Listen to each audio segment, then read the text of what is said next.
अल्लाह की लाठी बेआवाज़ है। ये वही आप अमेरिका की तस्वीरें देख रहे हैं जिसने पिछले 1.5 साल से इसराइल को मिसाइल, बारूद और बम वगैरह देकर गज़ा की ईंट से ईंट बजा दी और कोई भी इमारत बाकी नहीं बची।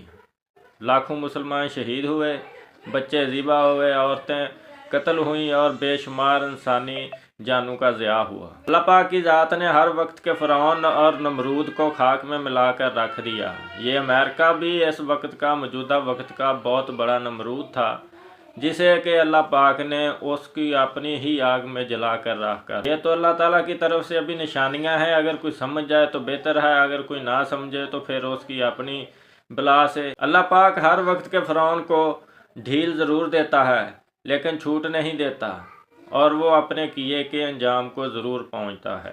अल्लाह ताला की लाठी बेआवाज़ होती है, किसी भी वक्त किसी भी तरह से बरस सकती है। ये वही अमेरिकन हैं जो कि उस वक्त इसराइल और पूरी दुनिया को कहते थे कि फ़लस्तीन के साथ किसी किस्म की सीज़ फायर नहीं करनी और इनका कत्लेआम करके रख दो, इनको मिटा कर रख दो।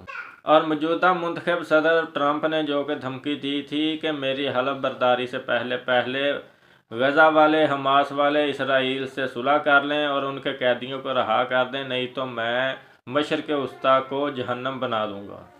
तो उसके आने से पहले ही अल्लाह पाक ने उसके अपने मुल्क को जहन्नम बना कर रख दिया और हॉलीवुड सारे को जलाकर राख बना दिया।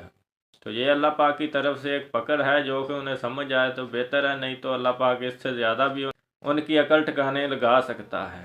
और हम तो कहेंगे कि ये सभी फ़लस्तीन के बच्चों, माओं, औरतों और बूढ़ों की बद्दुआएं लगी हैं इनको, और कुछ